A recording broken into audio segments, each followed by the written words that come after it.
Hello everyone, this is Youth Dragon, and welcome back to another episode of Fire Emblem Heroes. As you can see, we're not even close to tier 38, and it's not really a surprise given what happened this season. This season, we were just falling on defense. I believe this match happened before I switched my defense team because I forgot to switch, but really doesn't matter. Any team we would set up against this offense, we'd fall flat to as long as they didn't sabotage themselves. So, not too big of a surprise. Should probably try out Water Sleep Legendary all the games. The problem is he won't win the speed check against the faster armors, so... And of course he won't actually do much damage, so there's all of that to consider. A pretty straightforward wall for our opponent here. Easy kill on Zelif. At this point, Zelif is only a threat to teams like mine. We don't actually have any options except Stand Guard and Prey. But honestly, I think Nino can even contend to wall our own defense, which is pretty funny. But unfortunately for us, we got walled by a lot of teams this season. We just can't do anything against the teams where we can't hit and run and get away with it, because it just ends up being hit and run and get absolutely nuked afterwards. Especially when with Fallen Maria running around on defense as well. We can't one-round KO anything, and it's not a great look. And of course, even Bolt Tower can't save us, even if we damage the entire team, because they just nuke too hard with, again, the meta healers spamming out Poetic Justice, and some offensive healer special like Holy Pressure. The only way to tank that stuff is with some real heavy damage reduction or ridiculous amounts of HP that we don't have.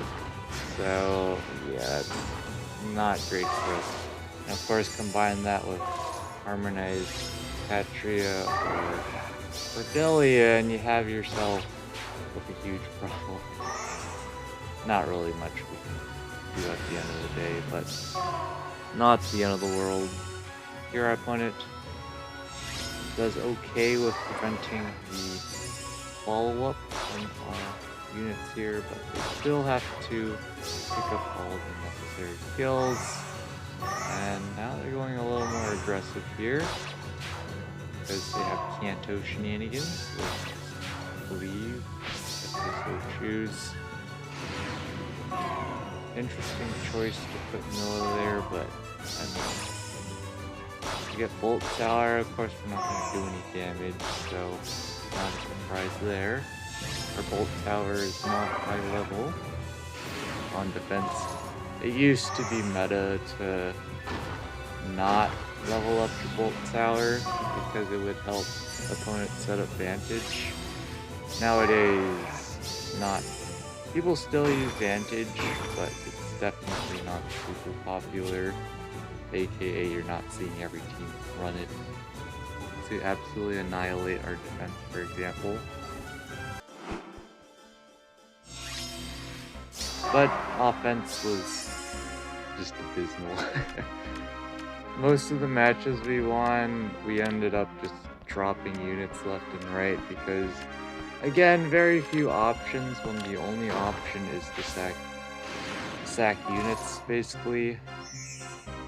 Can't really manipulate the AI in any particular way because its maps are super linear in the sense that if one unit is going to be targeting a specific unit, it doesn't matter where you put them on the map, they're still going to go the same way. So there's really no manipulation there, and of course, Fallen Maria comes with even recovery, and so some people ran dual recovery on defense, so they would have, for example, dual pop recovery. Paul and Maria with even recovery, so we couldn't do any isolation shenanigans on dancers. We also really couldn't do much with Bolt Tower there because we could at best get an attack in and then they would just heal up 20 HP, which for a lot of units is super helpful because it turns back on their HP threshold of being at or above 25% HP, like Legendary Male Robin here. So yeah, it was just not for Emblem. Definitely saw plenty of Emblems this week. We could pick up kills on her fine, we just couldn't really hit end turn in her face unless we were already in vantage range, and she's low on HP, so not great. Speaking of Emblem though, I completely spaced out for 2 seconds during one matchup. And I was gonna have Nino 1-round KO an Ascended Heir if it were not for me forgetting that I put Nino in range of Emblem. So she got literally none of the support, speed support, and attack support she needed to double and 1-round KO through the miracle. So yeah, that was not great either. But here our opponent's just planning on hitting end turn. Not sure if this is my favorite strategy here, but it certainly is a strategy. Because he just straight up goes down to Bramamon. He's not even bonus. And unfortunately for their Hot Springs vanilla, he can't squeak out enough damage to pick up the one shot, and that's just a rip. And of course, losing a full double match this season definitely didn't help our chances. It's not like our defense is great. We should probably just try out a harmonized Katria dual save team. But really, if we wanted to make it remotely viable, we'd probably have to also chuck on Paul and Maria on the team. And of course, we don't have her. And even then, that still wouldn't work because we'd have to be able to follow up and chase down our opponent in a reasonable way. Is one of the ways when we can initiate hit and run on dual save teams like Harmonized Katria or Cordelia, is to hit and run and then follow up afterwards when you manipulate the enemies to split up so not all of them are in both. Not in range, especially of the far save unit, because of course, most of the time you're not going to try to send in a melee unit to pick up a kill, especially on our team because we have no real running options, so that is certainly a thing. Here, our opponent loses their legendary Self to Bramamon. I'm sure his remix will totally make him viable, I mean, really, the big thing is, of course, he doesn't really have a super high attack stat in this day and age. He definitely needs the Crud 10 more attack. Some dealt damage would be nice as well. He also has no attacks against Guard, he has no attacks against... He basically also needs null follow-up, and then he also needs, whatchamacallit. He also needs a way to deal with damage reduction. I guess you can run Special Spiral 4 on him right now, but it's not really great.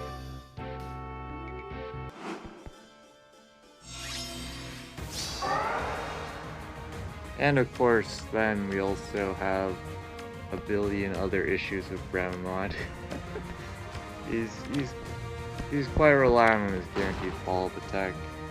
And again, he pretty much needs about 20 or 30 points more attack to be remotely useful in doing damage, which is pretty insane, but welcome to 2023, where opponents like Young Hector can casually debuff your attack to the moon, so that is definitely a thing. I don't know how I feel about them baiting with dual Aster against Legendary Nana, that's just my opinion. But of course, it doesn't come with any percent-based damage reduction, so you run into that issue, but there's no follow-up from our team after that, so they can just go in and nuke some stuff. I don't really think they have to be worried about Legendary Alm that will do.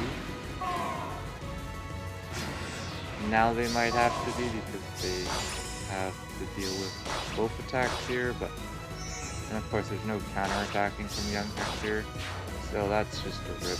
That's one thing about Armored Beacon and Armored Blow is you really lose your efficacy, if I want to use that word, on running those specials if you can't counter.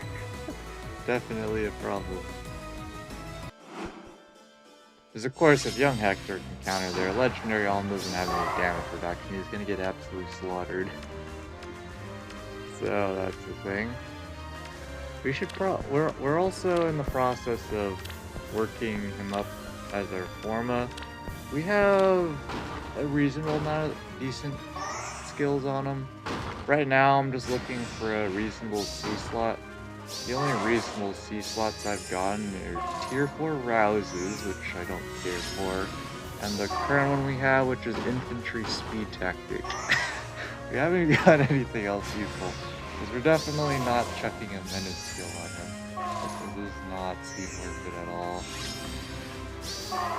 So, there's that. Looks like our opponent here is going to go spam end turn, and they do break the Bolt Tower at least, so they don't get chipped down, but we got Ramamond up. Legendary Nana can't pick up the kill, I would imagine. Her attack's too low, even though Mr. Gustav is green. He effectively and literally debuffs her attack enough to just wall. So that's pretty nice for him. Did he actually naturally stop? Feels bad. Or was that? I did not pay attention to his piece, so it could be what you call Vengeful Fighter 4 or something. But unfortunately, no counterattacking means Legendary Alm eventually picks up the kill, and even then it took quite a bit.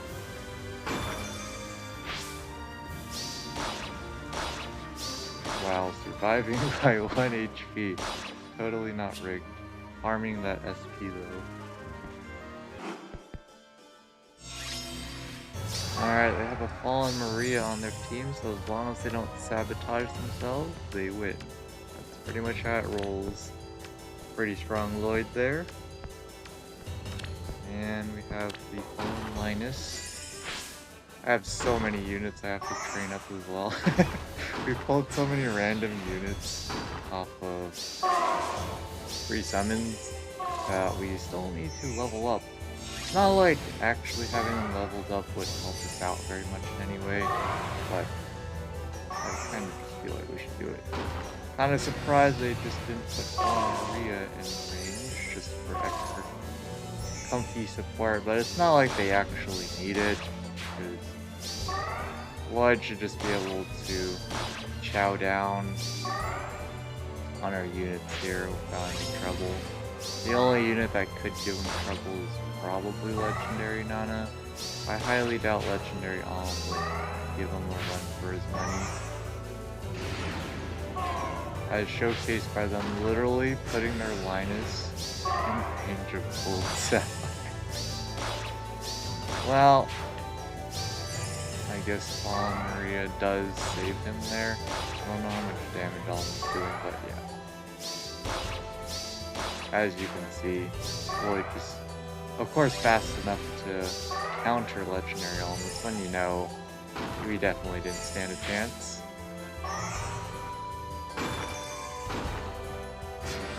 And now they're just grabbing the ether structures, and that's pretty straightforward with Mills walking around. That's definitely a thing with our particular infantry pulse team. For modern infantry pulse, you pretty much always have to run units that self-accelerate their specials. Like rearmed Ophelia is the super quote-unquote budget option, because she can basically fully accelerate a special if you're choosing for turn 1. And then you have skills like Times Pulse 4, which of course you're giving up your C slot for that, but I mean, I feel like it's worthwhile. If you're trying to get up the special, you have to make some sacrifices. And on our defense, Sylvia and Nils are just basically sitting around doing nothing. They are technically supporting with Sudden Panic and even Pulse High, but it's not like it actually makes that big of a deal because of our defense being so weak. No save units at all. I feel like at the very least we should try just having a R save unit and seeing if people will approach from melee range. Because most of the people that approach from melee range are this kind of team where they're running Gale Force. That's where melee comes into play. But we have to contend with Bolt Tower, and that would mean we would need to actually have a Medius to help deal with that, and of course, that's the thing. And then of course we set up our defense so that our ranged unit can get cornered. Pretty straightforward there. Now let's just grab decent structures and get the kill. And if I haven't mentioned it already, the reason why we're using our Forma on Legendary Alm is because we have them kind of merged. He's currently +5. And we just don't use our Forma souls, so let's at least use it to get some reasonable skills on our Legendary Alm. Because our current one has attack speed solo 4, which is fine for a first initiation, but subsequent initiations become awkward. I currently have attack speed Hexblade on my current Forma one, because that's the only reasonable A skill we've gotten so far. The other ones are like Swift Sparrow 3, which we definitely don't want to use over Hexblade pretty much every single time. But not the end of the world at the end of the day. Gravity beams, pick a kill, getting that cancel off. And now it's just a matter of Sylvia dancing one of our units. Pick up a kill. Not mind-blowing there. We should just be able to pick up a kill now with Tana. And now it's just a matter of baiting out Sylvia, which they don't do. They just leave Tana in range of Gramamon, which, I don't know, I don't feel like... I guess it's the end of the season, so they don't need ether structures, but sure.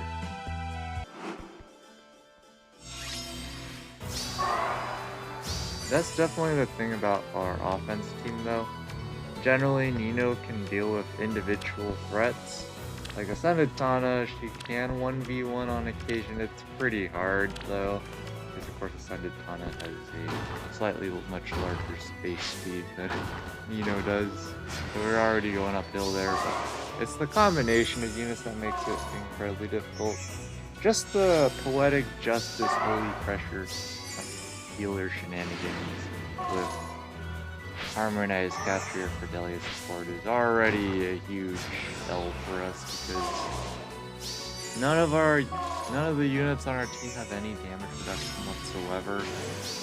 And it's not like we're gonna run Dragon Wall Milla with Distant Counter Dragon Seal to try to beat those kind of teams. We could try just make Milla our new derp carry, but yeah, I don't think that would ever end well. Great use of Kanto there to trap on the corner, and GG's at this point.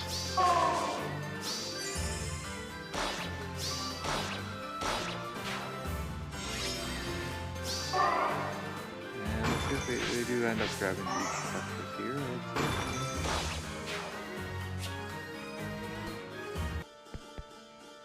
And that's all the replays for this week. Did okay in the middle of the week because we were doing so poorly on offense that our general matchups were from people from lower tiers, which doesn't really say much because, of course, some of the top players, they do the bare minimum matches throughout the season, but outside of top 6K, it doesn't really matter at the end of the day. Resonant battles, again, very straightforward. We have the Groms, to fling ourselves into no man's land really quickly. And Arena, we're not trying at all because we can't really Blessing Abuse on any of the units here to score high enough. Although it would be nice for next season, we would definitely be able to stay in Tier 21 next season, but it just means that we'll have probably an easier time getting back up to Tier 21, although of course I don't think we have the actual bonus legendary hero, I kind of forget. But anyways, we'll be back when the results drop in.